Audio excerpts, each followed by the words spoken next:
All right, day one's in the books. We want to develop players, develop more consistency in performance day in, day out, play in, play out. It's the second time through the offense, defense, and special teams now. So guys ought to be playing faster, thinking less. And want to promote competition. So the weather cooperated today. It was really humid and hot. It was a lot different than the first day of spring practice, where it was about 45 degrees. And everybody felt great being out there. It forced us to think and play football on day one, so, that was good. So day one's in the books, and day two tomorrow. Zach, the Niz on your left. I recognize there's a lot of stuff that just, until you put pads on, you can't quite be sure what carried over from the spring, but are there some young linemen that you saw in the spring that maybe you hope can kind of give you some depth, maybe even compete for some starting spots, guys that don't have a ton of experience but maybe have taken that step up? Well, Kidwell was out there today, which was good to see. He was one of the best two linemen in the Sun Belt had he stayed healthy last year. And then, we're looking for depth on the offensive line. And we've got some guys returning, Drew Evans, Braid Lynch, Tyler Stevens, and we'll see if any of those young guys are kind of ready to, provide some depth as well. Niz and then Todd. Yeah, with the secondary, Amari Farrell had a prominent kind of place in the spring game.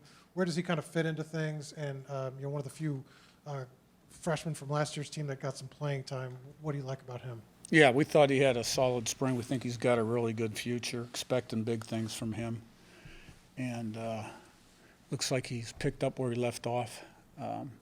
So excited about him. Todd and Jack. Curt, you mentioned, the level of retention from spring ball to practice, and you mentioned, some of the things you already mentioned that you wanted to see.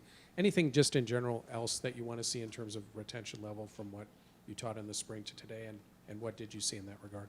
Well, I think we want to get these guys playing football like the way we want them to play. We have a certain style: fast, physical, relentless, smart, disciplined, poised. Always been the least penalized team in the league, #1 in turnover ratio, and very highly ranked in some key statistical categories which lead to success. And kind of develop that relentless mindset and resilient where you're not affected by the circumstances of practice or a game, by a good play or a bad play, or you're down 14 points.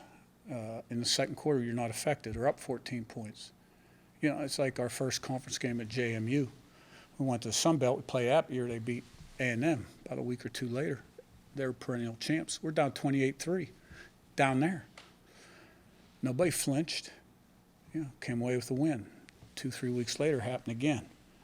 So it's kind of a mindset and an identity, those intangibles that we want to develop in camp as well. Jack and Seth. Yeah, I guess Jack, get the mic. Compared to the spring or summer, is there anything different about the fall in terms of the way that you coach or structure practices? I mean, we're getting ready to play games. So, the first 8 to 12 are similar structure, practice structure. There may be some schematic tweaks based on our summer study.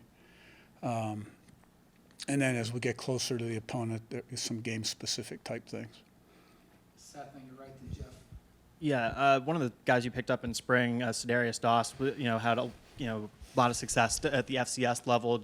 I know you talked at Media Day about how you identify a group of 5 players that might translate to this level. But I guess what do you see in him, and maybe what sorts of things do you look for guys at the FCS or JUCO level that might be able to translate to this level? He's a real competitive guy. He's impressed our strength and conditioning staff this summer with his competitiveness. And, he's one of those guys out there getting reps, and, we'll see how the dust settles and, where he fits in terms of defense and special teams. Jeff and then Zach. Ronnie. Yeah, Coach. CJ West, how's he looking to start fall camp? And if he's having a great year for you down the road, what are key things he's doing well? Well, I mean, this is the first practice I haven't seen the tape. He was a good player at Kent State. We're excited to have him. And if he's having a good year, that means he's doing what he's coached to do with great effort and tenacity. And, we're freeing him up to make plays. Zach on your right and Pete, go 2.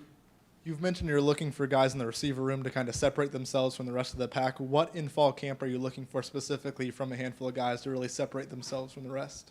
Separation from the defenders, making plays. Pete and Niz. Yeah, Curt, excuse me. Can you talk about the job that Derek Owens has done in the weight room and the way he's developed your players?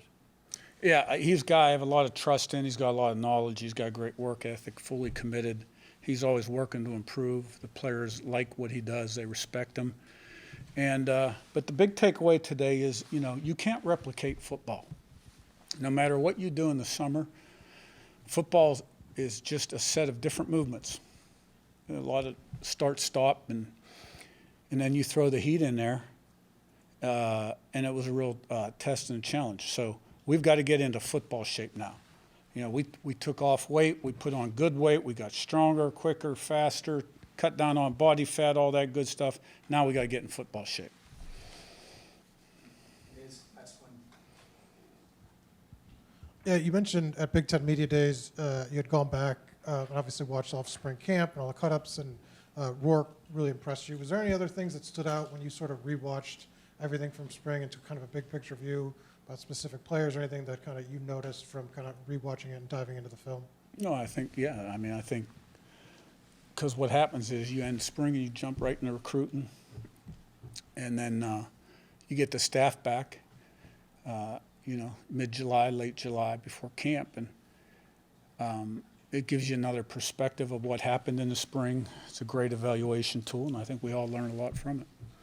All right, Anything other, go ahead, Niz. anything other specifically, you mentioned work at Big Ten Media Days, but anybody else that, I don't know, that you maybe didn't see or Well, I think the big thing is, and it's one of my primary goals, is we have to improve in our consistency of performance.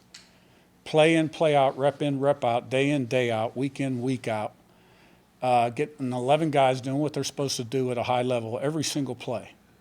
And now the second time through this, we can start to coach the little fine details in the finishing a little bit more than in the spring when we were introducing a lot of concepts.